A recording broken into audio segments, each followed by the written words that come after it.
This is the story of Samson and Delilah, the most famous biblical duo since Adam and Eve.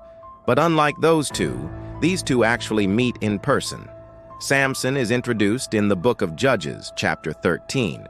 He's the son of a woman who's been told by an angel of the Lord that she will conceive and bear a son.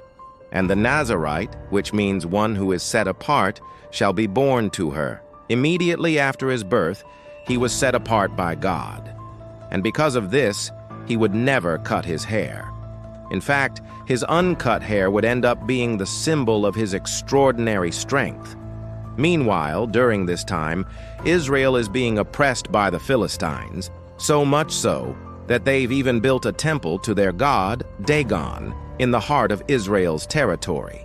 But the people are weary of fighting, so they cry out to God for help, and God answers their prayers by raising up a deliverer named Samson. So back to our story.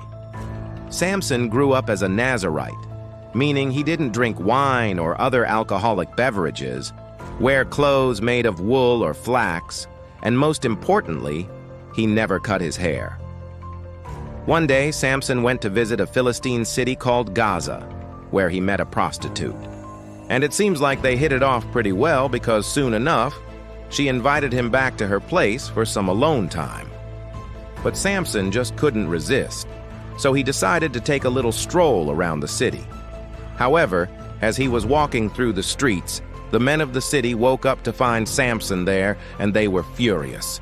They surrounded him, ready to tear him limb from limb. But Samson simply shrugged it off, thinking, "Oh, I can handle these guys." And he did. He killed every single one of them. Samson then returned to the woman's house, but when he opened the door, he found that she wasn't there. She had left and taken all of his money with her. So now Samson is angry, and he wants revenge. He goes out into the streets again, and this time he makes things even worse by killing a lion. This really pisses off the Philistines, so they go to war against Israel. But Israel wins. Samson is hailed as a hero, and now everyone wants to know his secret. Why is he so strong? How is he able to defeat an entire army? But he doesn't tell them. In fact, he never lets slip that it's his hair. And this brings us to our next character, Delilah. You see, the Philistine rulers heard about Samson and his strength, and they were afraid. They knew that if he continued to fight for Israel, they would eventually lose. So they went to Delilah and offered her a ton of money. All they wanted was for her to figure out what Samson's secret was and then tell them. Now, the Bible tells us that Delilah was a woman of the valley, which commentators say meant that she was either a prostitute or a fortune teller. Either way, she accepted the bribe and started plotting how to get the information from Samson. The first time she tried was when Samson was asleep. She started cutting his hair. But he woke up and smacked her. That's not how you get information. You know, try asking nicely or something. So she starts up attempt number 2, and she asks Samson point blank, "What would make you weaker than a young man?" Thinking quickly, Samson replies, "If someone were to bind me tightly with the fresh bowstrings of my unblemished garment and keep them on me until the next morning, I would become as weak as any youth and as helpless as one who has never known anything." And being ever the skeptic, Delilah goes ahead and tests his theory by tying him up with the fresh bowstrings. But when she tried to leave him there overnight, Samson woke up and easily snapped the strings. Maybe she should have tightened them more. Anyway, Delilah is back at the drawing board, but we don't hear about it for a while. See, after this second failed attempt, Samson and Delilah start dating. I mean, maybe that's why she was suspicious of him in the first place. Anyway, they travel around for several years, and then she tries a third time. Now this time he tells her that new ropes would be his undoing, so she tied him up with ropes. But once again, he simply broke apart the cords as if they were made of straw. I think she might have actually used stronger rope the second time around. Okay, 3 strikes and you're out, right? But Delilah wasn't giving up. She tried one more time, only she went about it differently. See, Samson told her that if she wove his hair into a loom and worked it into cloth, it would become trapped in the loom, and she could then cut his hair without him knowing it. And she did. At first, it seemed as though the hair wouldn't go in, but after some time, she got it in and began cutting it. Samson still didn't notice, so she repeated the process until his hair was all cut off. Only then did he feel his strength leaving him. He opened his eyes and saw that his hair lay beside him. Then he realized what had happened. Samson was furious, but there was nothing he could do. He tried to stand up, but his legs felt weak. Delilah ran away, but Samson got up and went looking for her. When he found her, he simply tore her in half, thus ending her story. But what happens to Samson? Well, after losing his strength, the Philistines captured him and took him to their temple at Ashkelon. There they blinded him by gouging out his eyes and then forced him to grind grain in prison. And this is where Samson spends his final years until one day when his hair was already grown back. He prayed to God and asked for one more chance to regain his former glory. God granted his request, and Samson approached the pillars that held up the temple. He braced himself and pushed. The pillars collapsed, killing him and many Philistines along with him. In modern times, stories like Samson and Delilah are seen as cautionary tales of what not to do. Here are some of the lessons people draw from the story. Don't trust people who ask for your secrets. Most of the time, if someone is asking you for information that could potentially be used against you, it's best to just ignore them. If Delilah hadn't asked Samson what his secret was, none of this would have ever happened. Never put your guard down. Just because someone is your friend or your lover doesn't mean you should let your guard down. Samson was so confident that he could beat up any guy the Philistines threw at him, but that also made him vulnerable to Delilah's tricks.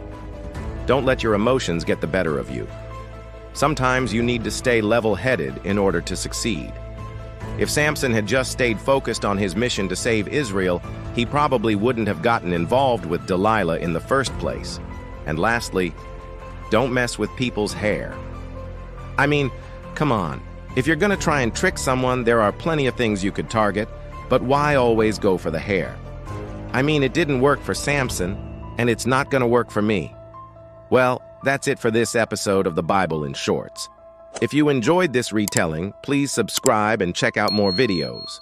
Also, big thank you to our supporters for making these videos possible. Thanks for watching BibleLens, where we bring Bible stories into focus.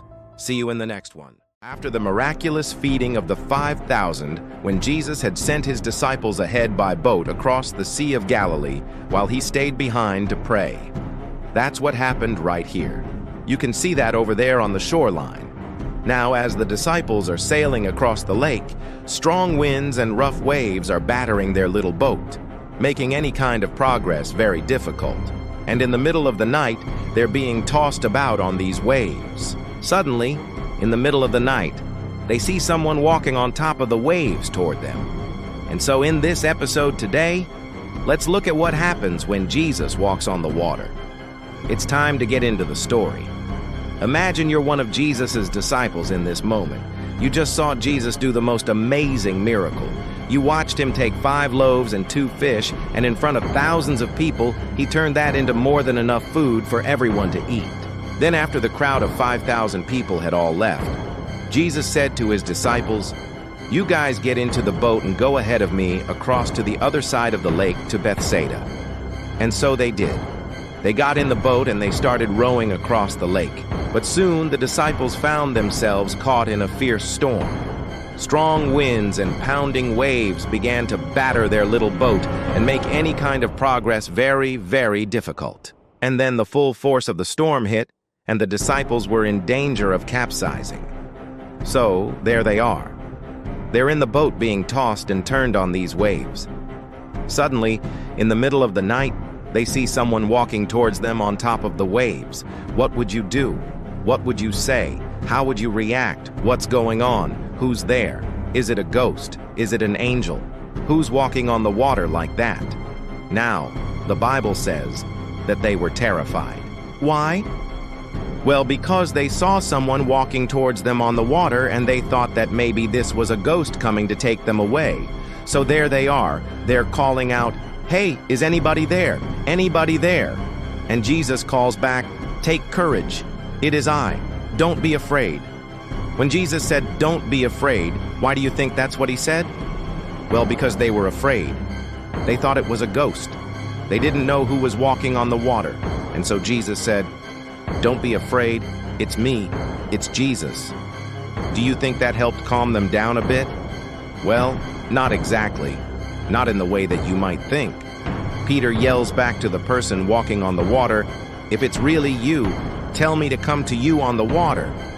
Now, why do you think that Peter said that? Do you think Peter was doubting that it was really Jesus? Well, that's possible. Or do you think that Peter was just curious and wanted to make sure that it was really Jesus before he did something crazy like jump out of the boat to go to him? Well, actually, both of those things are true. Peter was doubting. He wasn't sure if it was really Jesus. And he also wanted to make sure before he did something crazy like jumping out of the boat.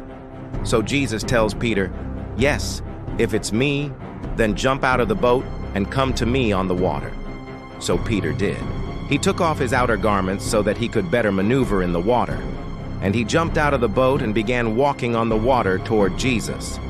I have a question for you. Are you with the disciples in the boat? Or are you Peter stepping out of the boat? Which one are you? Are you watching from a distance thinking, "Oh, I can't believe Jesus is walking on the water, but I don't want to get involved. I'm okay here in the boat"? Or are you like Peter, who jumps out of the boat and steps onto the water and begins to walk toward Jesus?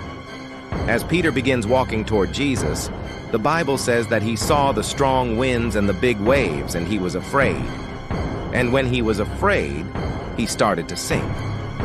Have you ever been in a situation where you started off strong, but then you saw how difficult the situation was, and then you started to fail?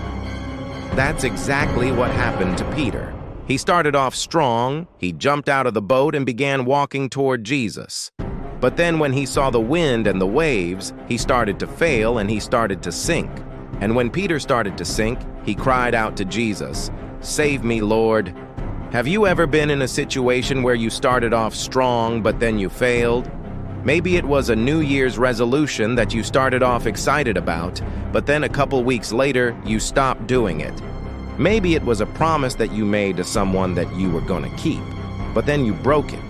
Maybe it was a dream that you had for your future that you started off excited about, but then you lost steam and you weren't sure if you could do it anymore. Well, Peter was in that same kind of situation. He started off strong, but then he started to fail. And we know Peter's a strong guy. I mean, he was a fisherman. He was used to being on the water. He was used to casting his net and pulling in big catches of fish. He was a strong guy, but even Peter failed. When Peter was afraid, when Peter started to sink, what did Jesus do? Well, the Bible says that Jesus immediately reached out his hand and he lifted Peter up. Why do you think Jesus reached out his hand and rescued Peter? Well, because Peter asked him to. He said, "Save me, Lord." But I don't think that's the only reason Jesus rescued Peter. I think Jesus rescued Peter because he loved him. I think Jesus rescued Peter because he cared about him. And I think Jesus rescued Peter because he knew that Peter needed some encouragement. Why do you think Jesus said what he said to Peter? "You of little faith, why did you doubt?" Why do you think Jesus said that? Well, because Peter doubted. He doubted whether or not he could do this. He doubted whether or not he could walk on the water. And Jesus gently rebuked him for doubting. Why do you think Jesus rebuked Peter? Well, because Peter needed to hear that. Peter needed to know that he had more strength inside of him than he thought he did. Peter needed to know that he could do harder things than walking on the water. Peter needed to know that he was stronger than he thought he was. And sometimes we need to hear that too. Sometimes we need to hear that we're stronger than we think we are. And so Jesus gently rebuked Peter for doubting. And then once they climbed into the boat together, the wind died down and the disciples worshiped Jesus, saying, "Truly you are the Son of God." We can learn a lot from this story today. We can see the disciples in the boat who were watching and learning from a distance. We can see Peter who jumped out of the boat and walked on the water, but then failed. And we can see Jesus who reached out his hand and saved Peter, but also rebuked him for his doubt. Which one are you most like today? Are you the disciples in the boat watching from a distance and learning? Or are you Peter, who jumped out of the boat and tried to do something great for God, but then you failed? Or are you Jesus reaching out your hand to help others, but also rebuking them when they doubt? And that's the story of Jesus walking on water, a moment that showed his power over creation and the strength of faith. Don't forget to like, subscribe, and hit the bell icon for more Bible stories. Thank you for watching BibleLens. This is the story of Daniel in the lion's den from the book of Daniel, chapter 6. And if you like stories like this, please take the time to subscribe. Now, Daniel had been taken captive from Judah, along with many others, when the Babylonians invaded and destroyed the city of Jerusalem and burned the temple. He was taken as a young teenager, a slave to the Babylonian Empire. But when the Medo-Persian Empire under Cyrus the Great defeated Babylon, Daniel remained in the city of Babylon. And because of his diligence and his integrity, he was promoted by the new emperor to one of the highest positions in the entire Medo-Persian Empire, second only to the king himself. It was said that among those appointed to work in the empire, none were more distinguished than Daniel. For 30 years, Daniel faithfully served these empires, both the Babylonian and the Medo-Persians, and he gained the respect and admiration of everyone around him. But not everyone was happy for Daniel. There were some other satraps, officials in the empire, who were jealous of the favor that Daniel had with King Darius, and they kept thinking of ways that they could bring him down. These men were clever, and they had a good idea of what Daniel's strong suit was. They knew that his dedication to God was unwavering, so they figured the best way to get back at him was to come up with a law that would force him to violate his faith. So the men met together and finally came up with a plan. They convinced King Darius to sign an irrevocable law which stated that for the next 30 days, anyone who prayed to any god or person other than the king himself would be thrown into a den of lions. Now they knew exactly what they were doing. They knew that Daniel prayed 3 times a day to God and that he always faced Jerusalem when he prayed. And they also knew that he always left his windows open when he prayed in his room. So they thought this new law would force Daniel to break it so that they could get rid of him once and for all. And the thing was, once Darius signed that law, it couldn't be undone. The Medo-Persian laws were very strict, and there was no wiggle space in them. So now Daniel has heard about this new decree and what it says, and he knows he can't hide his faith. Daniel still chose to pray 3 times a day, just like always, facing Jerusalem, with his windows open, not trying to hide a thing. Of course, his accusers were watching him day and night, waiting for him to break the law, and they didn't have to wait long. After Daniel had finished his morning prayer, they went straight to the king and told him that Daniel had broken the law by praying to another god. King Darius was very sad to hear this, because he liked Daniel and knew that he was a man of integrity. He tried everything he could think of to get out of this situation. He looked through the laws to see if there was anything he could use to save Daniel, but there was nothing. No exceptions could be made, because if the law was broken, even one time it would look like the king was not in control.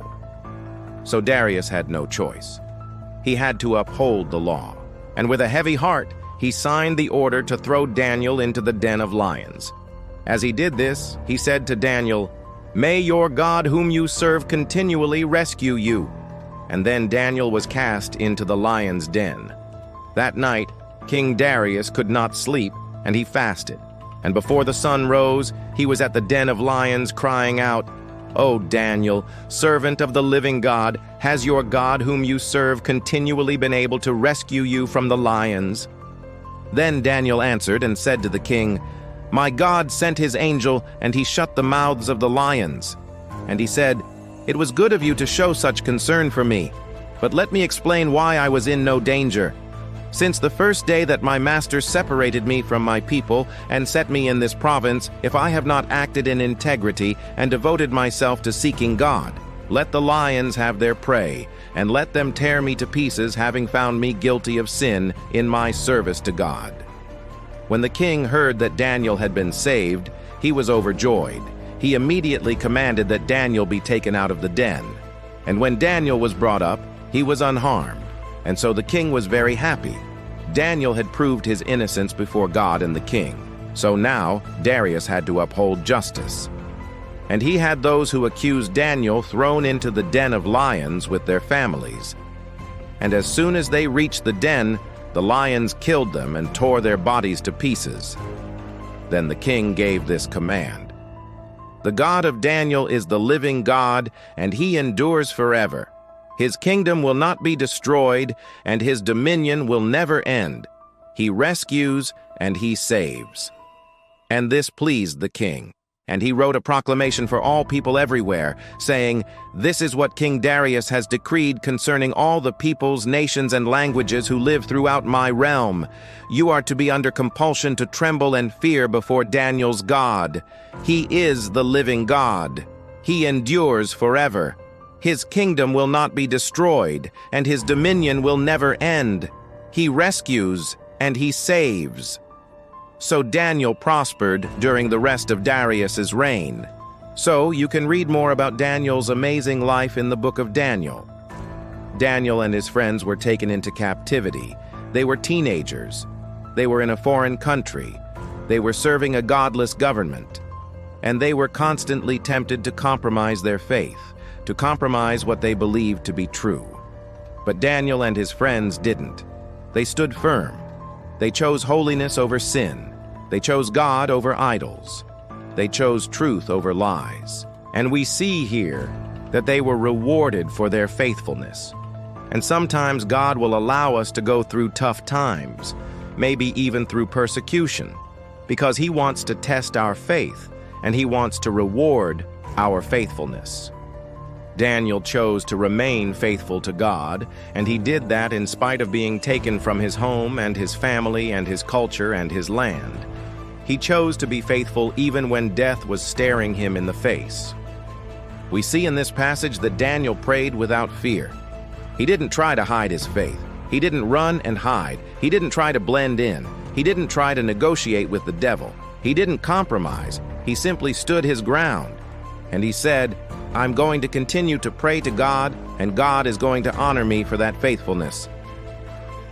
In Daniel's case, he didn't just stand firm in his faith, but he was rewarded for it.